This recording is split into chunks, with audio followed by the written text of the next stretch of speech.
চরণ পেতে গেলে নাকি আগে ভক্ত চরণ আশ্রয় করতে হয়, কারণ ভক্ত চরণ আশ্রয় না করলে ভগবান প্রাপ্তি ঘটে না। হরি বল, হরি বল, হরি বল। ভক্ত যদি চায় ভগবানের কাছ থেকে মেরে আদায় করে নিতে পারে।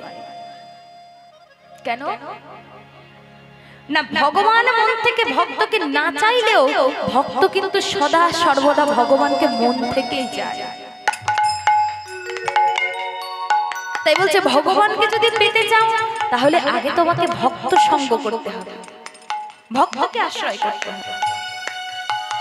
ভক্ত যদি চায় তাহলে ভগবানের কাছে মেরে আদায় করে নিতে পারে। এই যে কথাটি বললো যে ভক্ত যদি চায় ভগবানকে মেরে আদায় করে নিতে পারে, কিরকম কথাটি তাৎপর্য কি? বলছে এক গুরুদেব আছে, সেই গুরুদেবের নাম হচ্ছে কেনারাম। সেই গুরুদেবের নাম হচ্ছে কেনারাম, আর সেই গুরুদেবের যে শিষ্য তার আশ্রমে থাকে। এবার গুরুদেব কি করছে, প্রত্যেকদিন তার কাছে অনেক এরকম মায়েরা আসে, বাবারা আসে, অর্থাৎ তার যে শিষ্য আছে বিভিন্ন জায়গা থেকে তার কাছে আসে। মন্দিরে উপবেশন করে, মন্দিরে ঠাকুরকে পুজো দেয়, প্রসাদ পায়, তারপর তারা বাড়ি যায়। এবার হঠাৎ করে একদিন কি হয়েছে, সেই গুরুদেবের এক শিষ্য এসে তার বউকে সঙ্গে করে নিয়ে এসেছে। সঙ্গে করে আনার কারণ হচ্ছে তার গুরুদেবের কাছে এসে বলছে, গুরুদেব আজ থেকে প্রায় 7-8 বছর আমাদের বিবাহ হয়েছে, কিন্তু এখনো আমাদের কোনো সন্তানাদি হলো না। একবার আপনার ওই ভগবানকে জিজ্ঞাসা করে দেখুন না যে আদৌ আমার কোনো সন্তানাদি আমার কপালে আছে। 2-3 বার এমন ভাবে বারবার বলে পাঠালো কি না, একটু অপেক্ষা করো, নিশ্চয়ই আসবে। ঠিক 5 বার থেকে 6 বারের বার যখন সেই শিষ্যটি আর তার বউটি, তার স্ত্রী এলো সেই আশ্রমে আসা মাত্রই গুরুদেবকে ডেকে বলছে, গুরুদেব আপনি তো এত ক্ষমতা আপনার, আপনি তো ভগবানের দূত, তা আপনি পারেন না একটা সন্তান আমাদেরকে দান করতে? আপনি পারেন না? গুরুদেব বলছে, দেখ বাবা, আমি সব পারি, কিন্তু সন্তান দান আমি তোকে কি করে করবো বল? ভগবান যদি চায় নিশ্চয়ই হবে। পাশ থেকে সেই শিষ্যটি কিন্তু সব কথা শুনেছে গুরুদেব।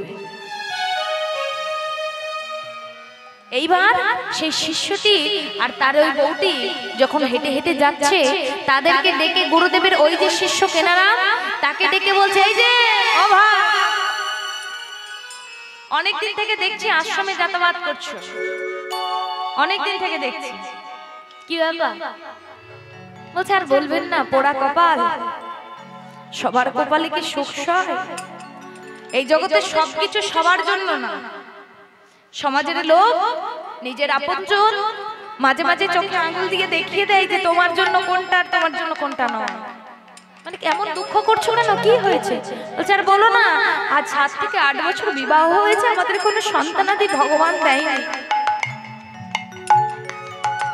বলছে, তাই নাকি? তাহলে চলো চলো আমার সঙ্গে চলো। এই বলে সেই শিষ্যটিকে, ওই যে কেনারাম বলে যে শিষ্যটি আছে, সঙ্গে করে নিয়ে সুরধনী গঙ্গায় গেছে। যেই না সুরধনী গঙ্গায় গেছে, সুরধনী গঙ্গায় গিয়ে একটি লাঠি নিয়ে, বেত্র, সরু হয় না বেত্র, সেই সরু একটা বেত নিয়ে জলের ওপর 3 বার আঘাত করেছে। কার নাম করে? গুরুদেবের নাম। তার গুরুদেবের মন্ত্র দেওয়া যে মন্ত্র, সেটা উচ্চারণ করে 3 বার গঙ্গার জলে বেত্রাঘাত করেছে। বলছে, কি হলো এটা? বলছে, কি হলো? এই হলো 1, 2, 3, যাও তোমার 3টি সন্তান হবে। ছুটতে ছুটতে সেই গুরুদেব এসে হাজির হয়েছে গঙ্গার তীরে। কেনারাম,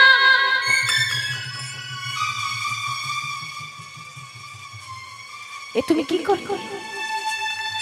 আমি চাইলে আমি অনেক আগে দিতে পারতাম, কিন্তু এটা তুমি কি করলে?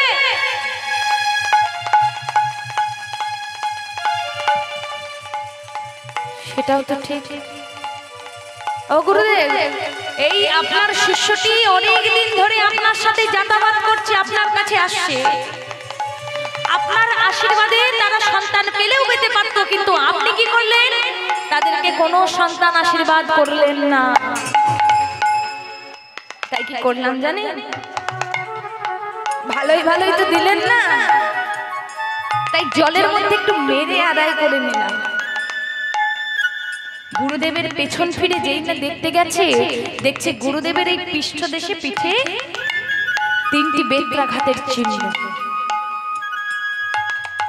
তাই বলছে ভগবান সহজে কাউকে দিতে চাই না, পারলে ভগবানের কাছ থেকে মেরে আদায় করে নিতে হয়। ভগবান আবার কেমন জানো না? ভগবানের কাছে গিয়ে যদি ডেকে বলা হয়, হে ঈশ্বর আমাকে প্রচুর টাকা পয়সা ধন বাড়ি গাড়ি দিয়ে দাও, আর কিছু চাই না, তাহলে দেখবে নিঃসন্দেহে ভগবান বলে দেও টাকা পয়সা লাগবে, বেশ ঠিক আছে 2 লাখ চাইছিলি, যা 4 লাখ দিয়ে দিই। কেউ যদি গিয়ে বলে প্রভু আমার 1 তলা বাড়িটা একটু 2 তলা করে দাও না, ও 2 তলা করতে হবে, 2 তলা কি হবে, যা 4 তলা হয়ে যাবে। আবার কেউ যদি গিয়ে বলে ঠাকুর আমার মেয়ের বিয়েটা যেন ভালো ঘরে হয়, ভালো ঘর মানে কোটিপতির সম্পত্তির ঘরে বিয়ে হবে তোর মেয়ে। কিন্তু যদি একবার কেউ গোবিন্দের কাছে গিয়ে বলে হে প্রভু তোমার ওই 2টি রাঙা চরণে আমাকে একটু ঠাঁই দিও, তোমার ভক্তি রস বন্যায় আমাকে একটু ডুবিয়ে দিও, এই পার্থিব জগতে যতদিন বাঁচবো, যতদিন আছি যেন তোমার চরণ আমি সাধনা করে যেতে পারি, আর কিছু চাই না। ভগবান বলছে ওরে বাস, চাইতে চাইতে চাইতে চাইতে একদম তো গোড়াই হাত দিয়ে ফেললি। প্রেম রসের বন্যায় বলছে সাবুডুবু খাওয়াতে, ভগবান নিজে বলছেন আমার কাছে তো ওই বস্তুটাই নেই রে, আমার কাছে যদি ওই বস্তুটা থাকতো তাহলে চাইলেই আমি তোকে দিতে পারতাম,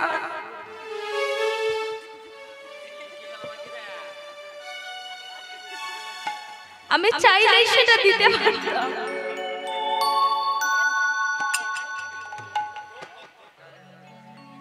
কিন্তু যে বস্তুটা আমার কাছে নেই সেই বস্তুটা আমি তোদেরকে কিভাবে দেব বলতে পারিস? বলছে কেন প্রভু? বলছে যাকে তাকে যার তার প্রতি ভালোবাসা আসে না, কিন্তু যাকে মন প্রাণ দিয়ে তুমি যাকে যত বেশি ভালোবাসবে তার বিন্দু মাত্র এইটুকু কথা হলেও তোমার এই অন্তরটাকে বিদ্ধ করবে। তা ভগবান বলছে যে বস্তুটা, যে প্রেম বলে যে বস্তুটা তুমি আমার কাছে চাইছো, সেই প্রেম নামক বস্তুটা যে আমার কাছে, আমি তোমাকে দেব কি করে? ওই বস্তুটা কিন্তু শ্রীমতী রাধারানীর কাছে জন্ম জন্মান্তরের জন্য আমি বাধা রেখে এসেছি, তো আমি পাবো কোথায়? প্রেম নামক বস্তুটাকে জন্ম জন্মান্তরের জন্য আমি তার কাছে বাধা রেখে এসেছি। আজকে যদি তুমি আমাকে চাও আমি দেব কোথা থেকে? আমার নিজের কাছে তো সেটা নেই। তাই বলছে যার তার প্রতি প্রেম আসে না, আর যাকে তাকে ভালোবাসা যায় না। প্রেম করবে, ভালোবাসবে, আর একটুখানি কষ্ট পাবে না, এটা বললে তো হয় না। তাই ভগবানকে কেউ যদি বলে প্রভু একবার তোমার ওই প্রেম বন্যায় আমাকে ভাসিয়ে দাও না, তাকে ভগবান কোনোদিনও ভাসায় না। কারণ ওই যে বললাম ভগবান নিজেই তো সেই ভক্তের কাছে, শ্রীমতী রাধারানীর কাছে জন্ম জন্মান্তরের জন্য সেই বস্তুটাকে বাধা দিয়ে এসেছে। আর যদি কেউ এই জগতের কোনো ভক্ত গোবিন্দ চরণে নিজের সর্বস্ব জমা করেছে, অর্পণ করে রেখেছে, তাহলে এই সর্বস্ব জমা দেওয়ার পর, অর্পণ করবার পর নিজের বলতে আর কিছু থাকে না। দিন রাত্রি সদা সর্বদা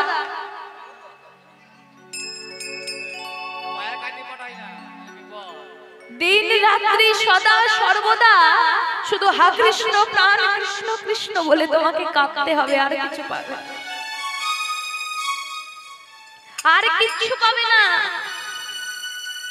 যাকে ভালোবাসবে, যার সাথে, অর্থাৎ গৌরহরির সাথে, আমার কৃষ্ণের সাথে কথা বলছে বাবা, বলছে যাকে ভালোবাসবে, যার সাথে প্রেম করবে,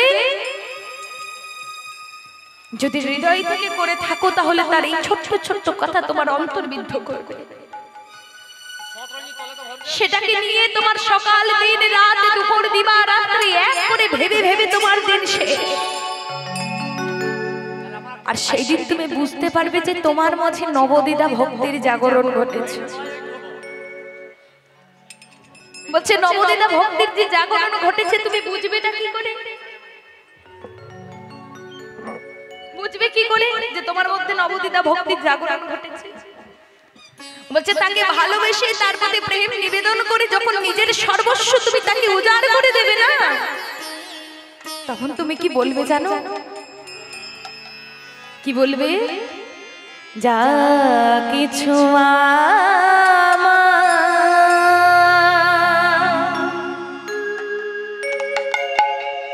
সবে তো তোমার,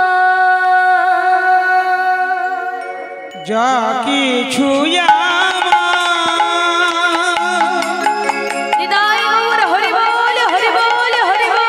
সবই তো তোমার, যা কিছু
তোমায় ছাড়া আমি আর জানি না।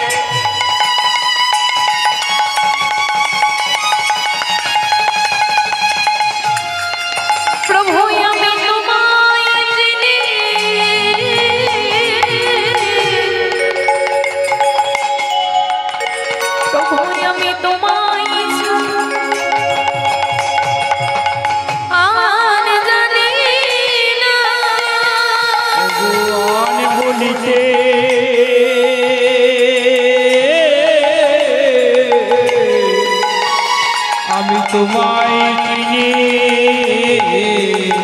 আমি তোমা ছাড়া আমি জানি না।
ছুঁয়ে কোন মানুষ বেশি শান্তি পায় না।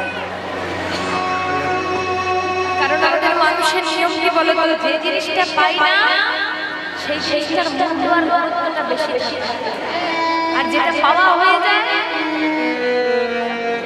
আর সেটার দাম। তাই যে রানী আমার কি করছে, সখীদের মাঝে বলছে, সখী কৃষ্ণ কলঙ্কিনী বলছে ঠিক কথা, আমার কোনো দুঃখ নেই।